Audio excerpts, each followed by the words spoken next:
Hello beginner dragons, this is Mr. Van, and today is going to be the third week because we didn't have a video on Monday. This is just going to be the only video for this week, so which means next week is going to be stripe test. This week I'm going to try and combine our Monday and Thursday class, which is hopefully going to have both our form and our I don't want any trouble, so that we have it all solid before next week, where we can review it and make sure it's all put together and good to go for Thursday, which will be stripe test. So, first things first, I want to make sure that this, from my point of view, the camera looks a little dark. So, I'm sorry if it's really dark right now. I don't know what's wrong. It's like noonish right now, so it should be pretty bright. I even have the light on, but from my point of view, it looks like I'm a little dark in this room, so my apologies, but there's nothing really I can do. Hopefully it gets better, but if not, I'm sorry. Now we're going to talk about our physical and mental goal, which is accuracy and exercise. That's what it was. First thing, accuracy. There's not a lot to it. Accuracy is basically doing it right, doing it correctly. So in karate terms, it's like doing a punch with the correct technique and actually hitting with the right part of your fist, but also, are you hitting the right thing? That sort of thing. If it's basketball, you can be thinking like, is my technique of shooting correct? Am I shooting from where I want to be? And is it going into the right hoop? Is it my hoop, or is it my opponent's hoop, or whatever? Same thing with soccer. Are you playing defense or offense correctly? And if you're trying to score a goal, make sure that you're shooting on the right hoop. I mean, not hoop, shooting on the right goal. Sorry, I had that basketball analogy still in my head. Anyways, that's what accuracy is, making sure that we have the right technique and making sure we're doing it right, and then making sure that we're doing it at the right spot. So again, if we're punching the right person. If we're shooting in basketball, we're shooting at the right hoop. If we're playing soccer, we're kicking it into the right goal, stuff like that. Now, we're going to talk about exercise.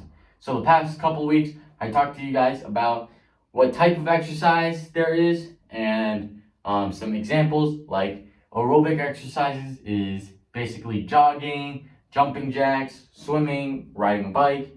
Anaerobic exercises is something that doesn't burn fat as much as aerobic exercises, but builds more muscle than aerobic exercises. So that's something like push-ups, pull-ups, sit-ups, crunches, squats, lunges, stuff like that. So that is the difference between anaerobic and aerobic, but both of those can be dangerous.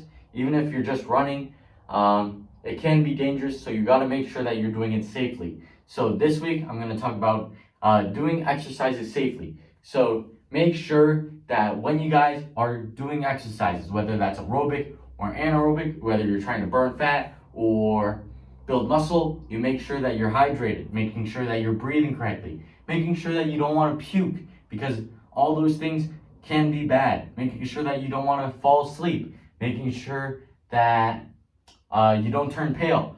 I think it was last year or the year before that, I was doing a karate class and I felt like I was going to pass out, but I didn't want to say anything because I thought that if I did, I was being disrespectful. But that's not the case at all. Make sure that even if you're taking a karate class, even if you're taking a physical education class, even if you're doing swimming classes, even if you're doing, I don't know, a basketball game, if you feel like you're going to pass out, if you feel like you're not getting enough water, if you feel like you can't breathe, that is 100% not okay. Make sure that you tell someone, hey, I can't breathe. Hey, I can't see straight. Hey, I'm getting really dizzy.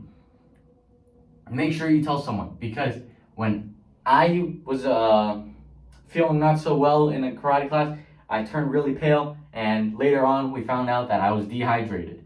So again, that can cause really bad problems. So make sure that when you do it, you make sure you tell someone so that you're safe.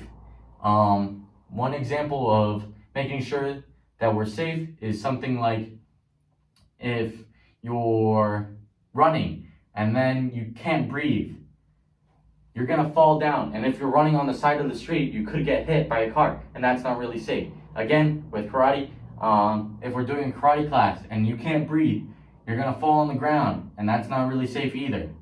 So make sure you tell someone that you want to be safe so that you can be safe. There's one more thing that I need to say. Oh, right. So even if you want to be safe, that doesn't mean that you have to be 100%.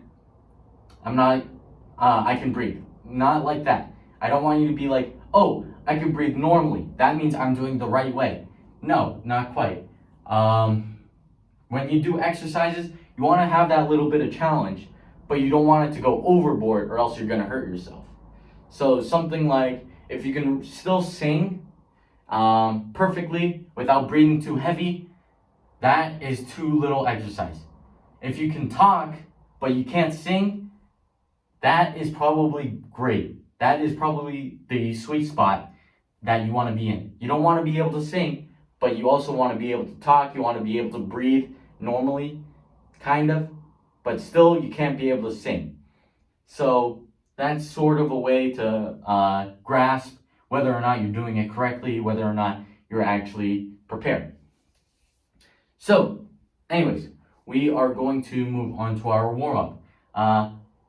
Today, because I don't want this to be a super lengthy class, I'm just gonna explain the workout. I don't want to tell you do this and show you it because again, this is the only video I get for you guys this week, so I'm just gonna explain it for today. Anyways, so for our warm-up, I'm gonna try and mix a bit of aerobic and anaerobic because last week we did all aerobic exercises, making sure that we want to burn our fat. But this week, I kind of want to build some muscle as well, but we don't want to forget that there's also that burning fat aspect of exercise. So today is going to be really simple. We're going to do 10 jumping jacks, 10 push-ups, 10 sit-ups. So jumping jacks, if you guys don't know what those are, spreading your feet like that while we clap our hands on top, and then we bring our feet back together and bring our hands back all in one motion. So up, down. That is one jumping jack. So you want to do 10 of those. Then a push-up. If you guys don't know what a push-up is, you get into that planking position. You want to be on the floor basically with our hands right where our armpits are, like that.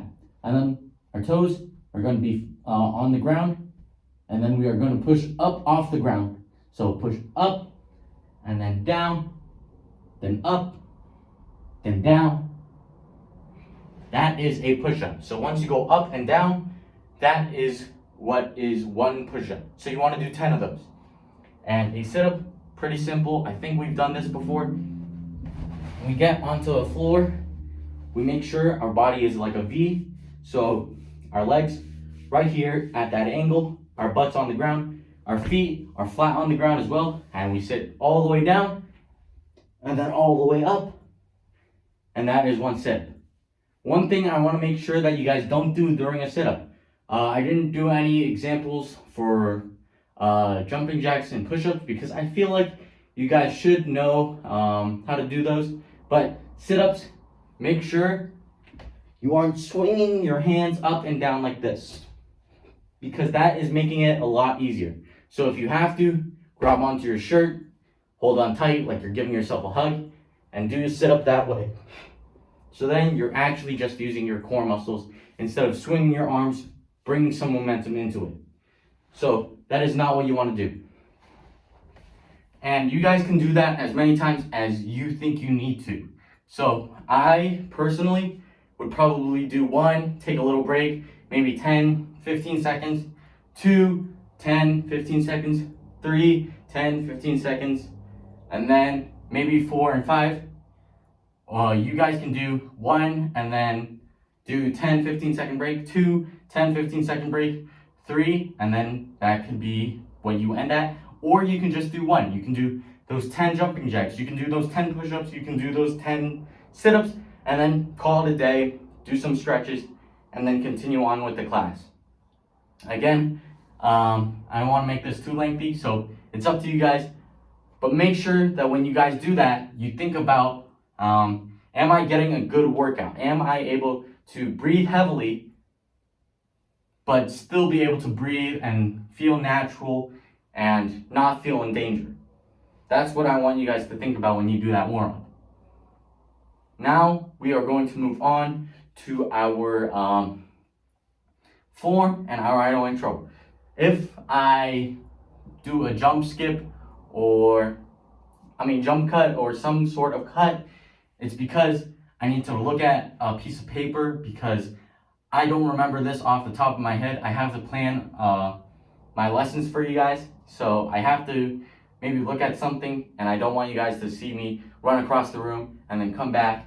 I just want this to be very smooth, so there's no extra time that you guys need to have, because I understand that some of you guys are busy, some of you guys might still have homework, some of you guys might have something to do for your mom and dad. I don't want to take up too much time, so that you guys can have more time to do those things.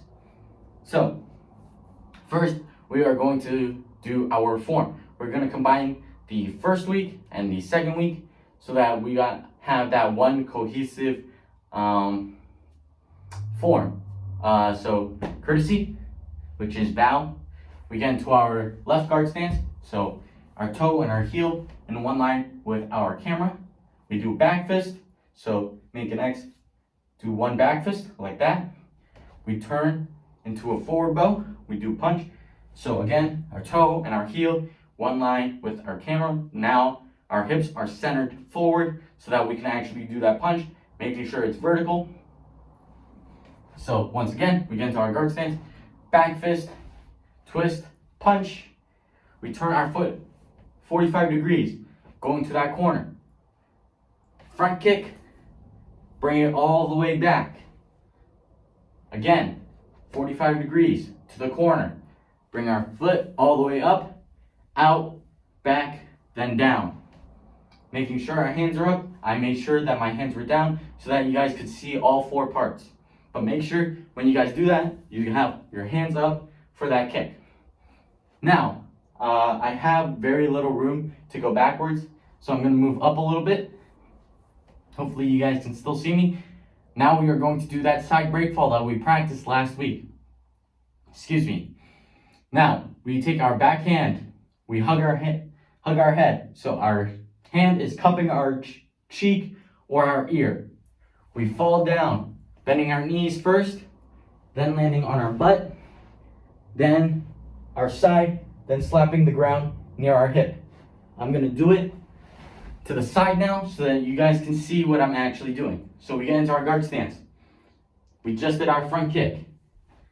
We hug, bend our knees, butt, back, slap. Making sure that our chin is tucked the whole time. That is one of the most important, if not the most important thing in this side break fall technique. Because if you don't tuck your chin, your head might hit the floor, which might give you a concussion or might knock you out or might make you pass out. So that is not very good, because if that does happen, you can't look at screens or anything that has light in it, because that will give you a headache and make your symptoms worse, which isn't very good, especially nowadays where everything's on Zoom and you need to do that for schoolwork. So make sure that you guys tuck your chin if you get into a situation like this. Now, we're going to put that all together very smoothly.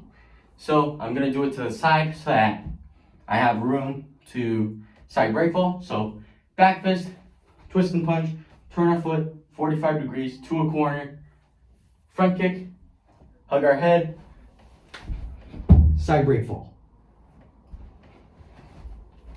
All good? Now we are going to do our I don't want any trouble. I think I remember this. If there's a cut, it's probably because I did not remember it, but I think I did. So we're gonna try and put this all together again very smoothly. Put our hands up, I don't want any trouble. We get into our guard stance. We do an up block punch, both at the same time. So our left hand, our front hand goes up, our back hand, our right hand is going to do a punch. So all together, it looks like this. We're gonna up block punch. Now we're gonna take our back leg and do a front kick, like that. It's the same techniques we did last week and the week before that, and what we just did in our I don't want any trouble, except instead of a back fist, we're doing an up block, and it's gonna be at the same time as our punch. So when you do that, make sure that you guys are rotating your hand so that you get the most power, so that if someone actually does try and hit you in the head, you guys actually can block and not get hit in the head. Again, you don't want to get hit in the head. It's really bad. So one more time, we're gonna get into our guard stance. We're gonna up block punch. We're gonna take our back leg, take our front leg, turn it 45 degrees. Take our back leg. We're gonna do a front kick, bring it all the way back. I want you guys to practice this. If you guys want, you guys can do a drill where you do some exercise before you do your form, and then do some exercise after you do your form. So let's say you want to do an aerobic exercise before you do your form. So you do 10, 20, 30, however many jumping jacks, and then you do your form. You get into your guard stance, back fist punch, front kick, side break fall, and then you want to do an anaerobic exercise. So maybe you want to do push-ups. So you do 10, 20, 25, 30, however many push-ups you want to do, up to you. And then maybe you want to do the same thing for your I don't want any trouble. So maybe you do 10, 20, 25, 30 jumping jacks, and then you do your I don't want any trouble. So I don't want any trouble, guard stance, up block punch, front kick, bring it all the way back. That's all up to you. And then maybe you want to do 10, 20, 25, 30 crunches or sit-ups or whatever. That's all up to you. If you guys want to practice this as many times as you want, that's perfectly okay. That's how I would practice my form. I would do a little bit of exercise before, do the form, then a little bit of exercise after, and then take a little break, maybe 10, 15, 30 seconds, and then continue after that. Do my exercise, do my I don't want any trouble, then do another exercise, take another little break, so that I have that knowledge that I know how to do it and I can do it confidently for a strike test next week. And that, I think, is going to be the end of the video today. And I hope you guys have a good day, and I will see you guys next time.